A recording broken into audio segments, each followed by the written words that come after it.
According to a new report, there may be as many as 300 elected Republican officials that are involved, or were involved, I should say, with Donald Trump's team's attempts to overturn the results of the 2020 election. So here's the way this information breaks down.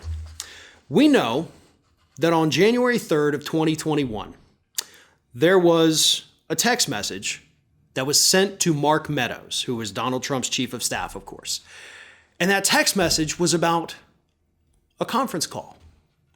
And this conference call took place with Donald Trump, Rudy Giuliani, and John Eastman. And according to the notes, there were about 300 state lawmakers and others who participated in this conference call briefing. So 300 across the country, state legislators, federal legislators, who all listened to Donald Trump, Rudy Giuliani, and John Eastman tell them what they needed to do to overturn the results of the 2020 election.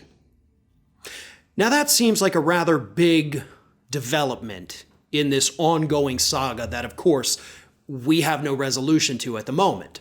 And it may be years, honestly, before we get a real resolution here. But 300 elected officials willing to even listen to an idea to overturn the 2020 election. I think it's safe to say at this point, this scheme is beyond anything any of us could have imagined. The number of people involved, the lengths to which they went, and we're still barely scratching the surface of this.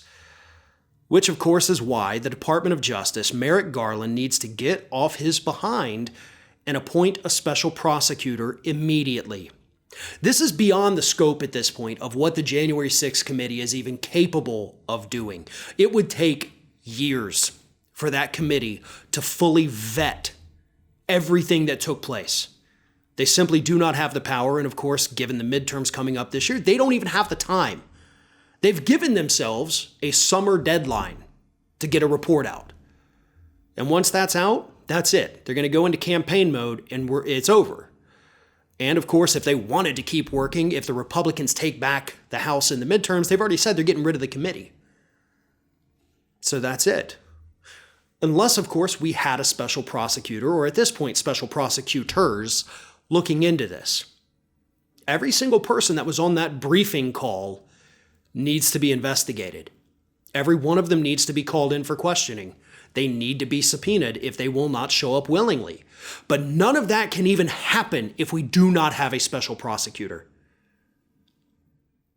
This scandal goes far beyond the limits of D.C. It goes to the states. It goes to these Republican officials in these swing states, and they need to be outed. They need to be investigated, and we need to find out every single thing they did, every idea they entertained. Or else, I don't know, the rule of law means nothing in this country, I guess. And that, unfortunately, is what we're looking at right now. If Merrick Garland cannot get us a special prosecutor to find out what the hell this administration did, and every individual that was involved with it. Thanks for watching, and if you like what you saw, don't forget to like, comment, share, and most importantly, subscribe to our Ring of Fire channel here.